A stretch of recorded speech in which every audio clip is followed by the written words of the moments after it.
थोड़ा सा, बस थोड़ा सा। फिर कहूंगा मेरी माताओं से, मेरी जीजियों से और मेरे जीजाओं से, फिर कहूंगा आप दिल से उसको रिझा लो, मेहनत पूरी करो। छोटा सा भी काम करो ना तो ये मत सोचना, संकोच मत करना कि बहुत छोटा काम है, अपनी मेहनत पूरी करना। अभी परसों की कथा में कहीं पीछे लेटर पड़ा होगा, किसी कबाड़ी का काम करने वाली, कबाड़ का काम करने वाली, लोहा लंगड़ का कबाड़े के काम करने वाली के यहाँ कुछ चोरी हो गई होगी। तुम्हारे यहीं की कथा है, उसने पत्र लिखा है, कहीं बैठे हो तो कबाड़े वाले, अगर कहीं बैठे हो तो हाथ हिला देना। कबाड़े वाले के यहाँ चोरी हो गई थी। अब वो कबाड़े वाले के यहाँ चोरी हो गई तो उन्होंने थाने में रिपोर्ट कराई। कोई बैठे हो, यहाँ सूचना भी हो गई, अखबार में भी आया होगा कबाड़ा वबाड़े का, तो कबाड़े में चोरी हो गई थी तो उन्होंने रिपोर्ट कराई। और रिपोर्ट कराने के बाद में, पत्र होगा पीछे कहीं पड़ा होगा, रिपोर्ट कराने के बाद में वो चोर नहीं मिला। और उनकी पत्नी ने कथा सुन ली कि कानपुर में कथा हो रही, कल्याणपुर में, तो कहने लगे अपन भी जाके बैठो, सियोर वाला महाराज बोलता है 3 महीने में रिजल्ट मिलता है, चोट्टा भी मिलेगा। पत्र पीछे होंगे, मैं कहूंगा जब आपको समय मिले तो उसमें छाटना, कल बता देंगे। और कहीं बैठी हो तो जी हाथ जोड़ के निवेदन में खड़ी हो जाना। और उसने कथा आकर सुनी, और कथा सुन के जब घर गई तो उसके पति ने कहा चोर पकड़ा गया, चोर पकड़ा गया। कहां है? तो के थाने में बंद है। थानेदार का फोन आया था कि चोर पकड़ा गया। ये शिव तत्व है, ये शंकर है। कई दरोगा का फोन आया था, मैं चोर पकड़ा गया। कोई कबाड़ा वाला होगा यहीं कहीं का, तो उसके यहां हो गया। अब देखिए शिव भक्ति कितनी प्रबल होगी, शंकर का विश्वास कितना प्रबल होगा, इनको शिव वाणी में कितना विश्वास होगा। इसलिए आपको कल कथा में कहा था, हवा में केवल कचरा रुख बदलता है, हवा में पत्थर रुख नहीं बदलता। उसी तरह जो शंकर का उपासक होता है, शंकर का भक्त होता है, शिव को मानने वाला होता है, वो जरा से हवा के चक्कर में रुख नहीं बदलता, वो अपनी भक्ति में दृढ़ रहता है, दृढ़ रहता है। सावन का महीना है, जल चढ़ाने जा रहा है। गंगा उफान पर है, जल चढ़ाने जा रहा है। बरस रहा पानी, जल चढ़ाने जा रहा है। तपती हुई गर्मी है, जल चढ़ाने जा रहा है। ठंड पड़ रही है तो भी जल चढ़ाने जा रहा है। पत्थर ठंडा हो रहा है तो भी जल चढ़ाने जा रहा है।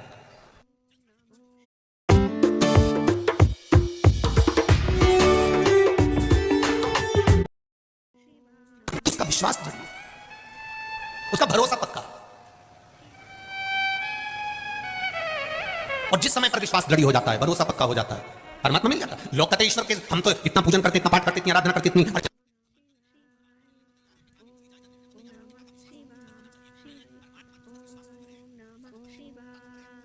कराए, 2-3 महीने जाकर बंद कर देगा तो भगवान को दे रहा है का? एक नौकरानी 2 महीना काम कर चली जाती है तो सेठानी उसको बहुत कुछ देती है क्या? अरे बोलो तो जम के नहीं। और एक नौकरानी या कोई सेविका या कोई सेवक एक कंपनी में एक जगह पर 8 साल 10 साल तक काम करता रहता है तो फिर सेठानी भी कर देती है, तो चिंता मत कर, तेरी लड़की की शादी होगी तो मैं सब कर दूंगी, क्योंकि सेठानी ने कह दिया तूने मेरे यहाँ इतने सालों तक नौकरी करी है, मेरे यहाँ इतने सालों तक तूने सेवा दी है, मैं तेरा लड़की की शादी कर दूंगी, तेरे बच्चे की पढ़ाई का खर्चा उठा लूंगी, तो क्या टेंशन लेती है? तू मेरे पास अगर नौकरी कर रहा है, शंकर भगवान भी तो कहते हैं तूने अगर मेरी नौकरी पकड़ कर रखी है, मेरे यहाँ आ रहा है, एक लोटा जल चढ़ा रहा, प्रणाम कर रहा, बेलपत्र चढ़ा रहा, आचमन कर रहा, तो चिंता मत कर।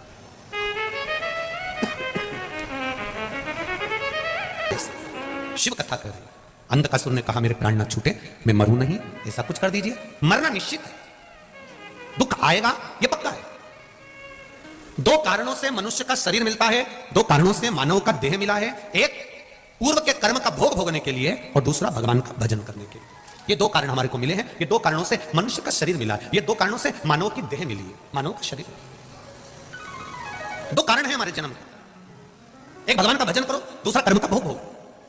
कोई तुमसे कह दे कि तुम्हें दुख नहीं आएगा, आएगा।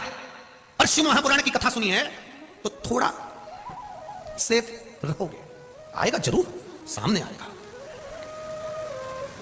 ये कोरोना की वैक्सीन काय को लगवाई थी?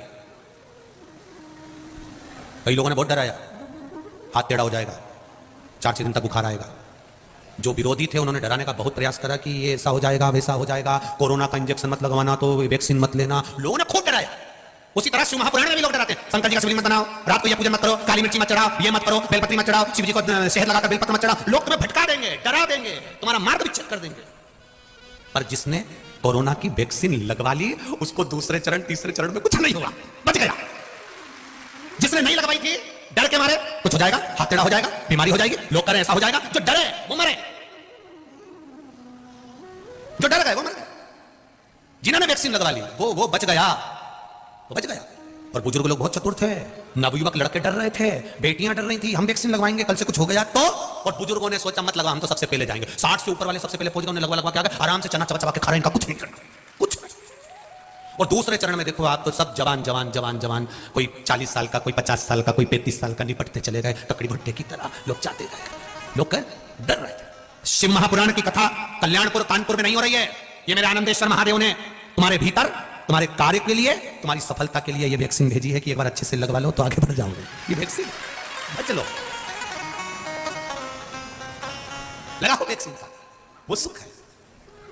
दुख आएगा ये निश्चित है। कोई महाराज तुमसे कह रहे कि तुम्हें दुख नहीं आएगा तो ऐसे महाराज जी से हमको भी मिला देना, उसमें कोई दिक्कत वाली बात नहीं है। दांत में दर्द भी होगा, हाथ में जकड़न भी होगी, शरीर में कष्ट भी होगा, घुटने भी दुखेंगे, शरीर भी दुखेगा, ये निश्चित है। पर अगर शंकर भगवान पर विश्वास किया, भरोसा करा, एक बेलपत्र या शंकर जी पे चढ़ा हुआ जल का आचमन करा, तो ये जरूर है कि जैसे वैक्सीन धीरे धीरे काम करती है और फिर आप पर कोरोना को हावी नहीं होने देती, उसी तरह हमारे दुख को हमारे ऊपर ये शिवपुराण हावी नहीं होने देती, बचा लेती, बचाएगी शिवपुराण। जिसने दिल से सुनी है वो सामने आकर खड़ी हो जाती है। ये प्रूफ है। क्लर्क की नौकरी नहीं देना थी भगवान को, सीधे मैनेजर की पोस्ट देना थी, तो नहीं करवाया, वो टूट गई। उन्होंने लिखा है कि मेरा दिल टूट गया, हृदय टूट गया कि मैंने पशुपति व्रत करा और मेरे बेटे का नहीं हुआ। क्लर्क की नौकरी नहीं देना थी ना, तूने पशुपति व्रत करा था। हमारा एक छोटा सा काम नहीं होता तो हम बुरा मान जाते हैं, हमारा छोटा सा काम नहीं होता तो हम दुखी हो जाते हैं, हमारा एक काम नहीं हुआ तो हम पशुपति व्रत करना बंद कर देते हैं, हमारा जरा सा काम नहीं हुआ तो हमें दुख हो जाता है।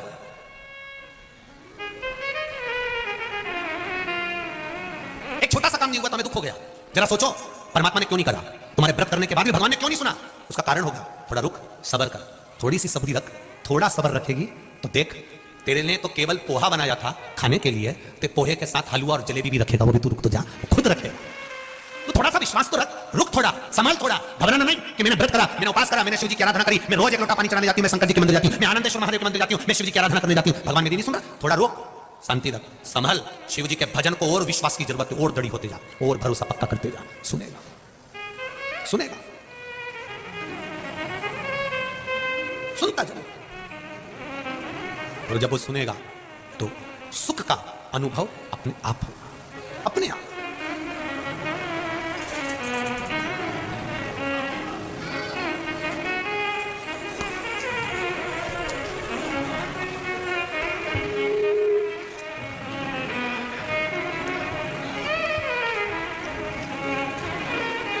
सब दुख काटो।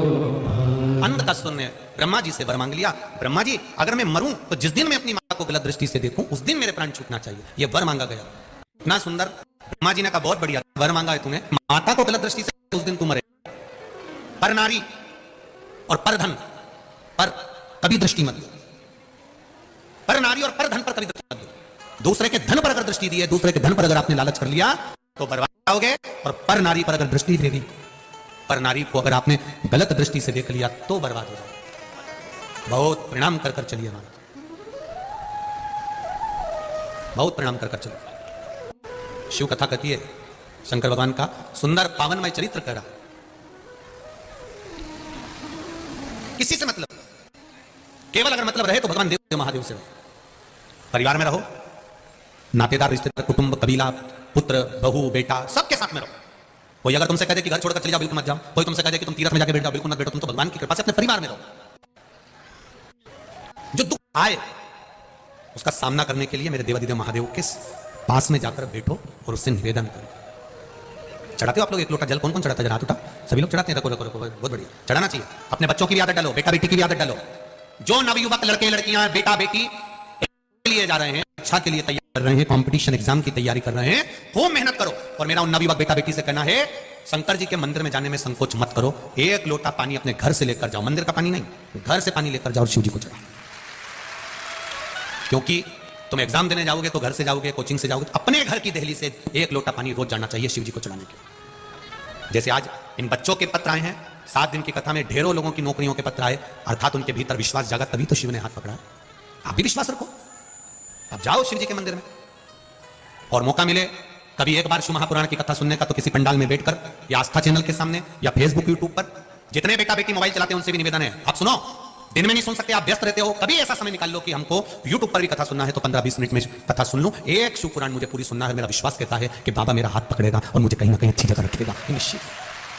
सुनो शिव, इधर उधर चक्कर में मत पड़ना, कभी भी कहीं इधर डोंग डकोसले के चक्कर में ना पड़ते हुए शंकर की शरणागति ग्रहण करो, शिव के।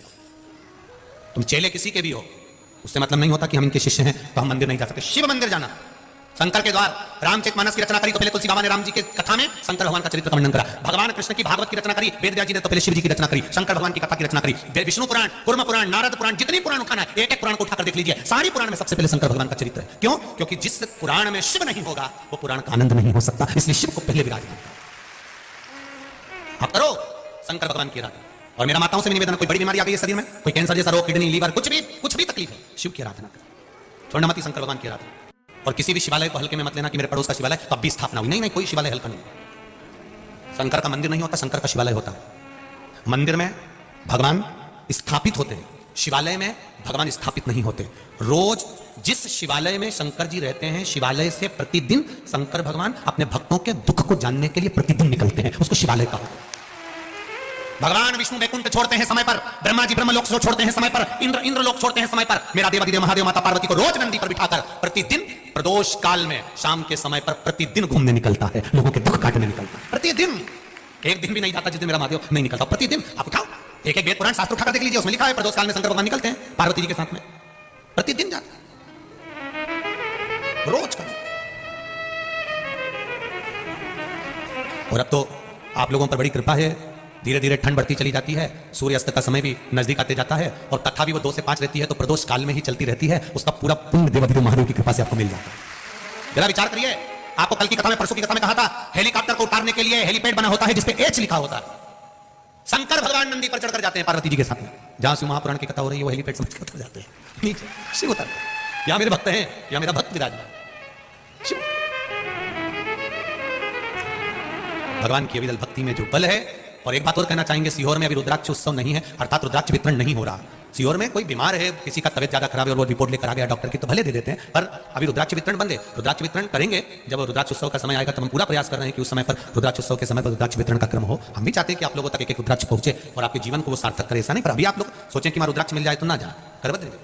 कोई बीमार है और वहां जाकर रिपोर्ट दिखाएगा तो जरूर मिल जाएगा, कार्यकर्ता दे देंगे। और सीहोर का कुबेरेश्वर धाम का रुद्राक्ष ना तो बेचा जाता है और ना कोरियर द्वारा भेजा जाता है। अगर कोई अपनी जेब में से निकाल के रुद्राक्ष दे दे और कि ये सीहोर का है और कुबेरेश्वर धाम का है, तो हम इस पर विश्वास नहीं कर सकते, क्योंकि कुबेरेश्वर धाम का जो रुद्राक्ष है वो कार्यालय से आपको प्राप्त होता है और निःशुल्क मिलता है, उसका कोई कीमत नहीं होता, उसका कोई धन नहीं दिया जाता, सब फ्री। भोजन भी वहां फ्री है, रहना भी फ्री और वो भी फ्री, सब निःशुल्क। केवल आप भक्ति करो शिव की, मूल चीज वो है।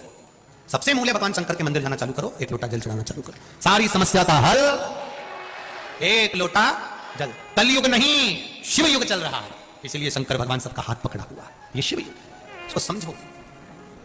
अंधकासुर ने महाराज अपने प्राणों का स्मरण करते हुए कहा, जिस दिन मैं अपनी माता को गलत दृष्टि से देखूंगा उस दिन मेरे प्राण छूटना चाहिए। पर धन पर नारी पर दृष्टि कभी नहीं जाना चाहिए।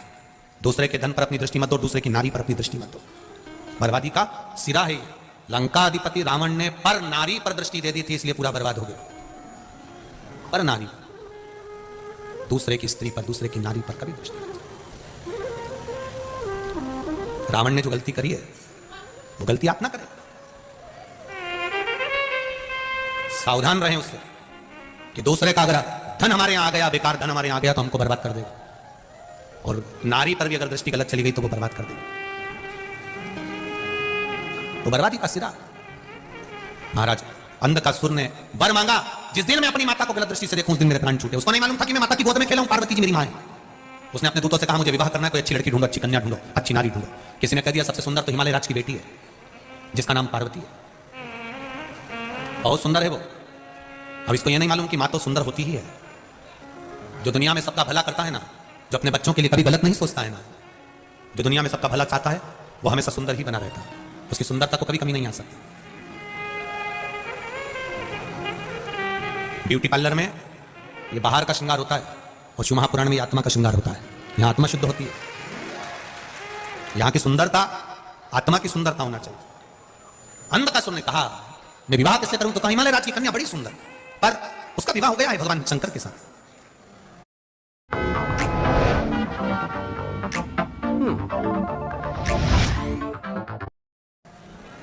शिव जी के साथ विवाह हो गया, हाँ, तो क्या हुआ, मैं उसको अपना बनाना चाहता हूं। जाकर पहले देखूंगा कि सुंदर कितनी है। पार्वती जी को देखने के लिए अंधकासुर चले गया और शिव जी के भवन के बाहर, कैलाश अधिपति की गुफा के बाहर, माता अमर गुफा के बाहर कुछ कार्य के लिए आई थी और अंधकासुर ने उनको दृष्टि से देख लिया। एक देखने का भी तरीका होता है, एक देखने का भी तरीका होता है। स्वामी विवेकानंद जी जब विदेश में गए तो उनकी सुंदरता बड़ी प्रबल थी, बहुत सुंदर थे स्वामी विवेकानंद जी।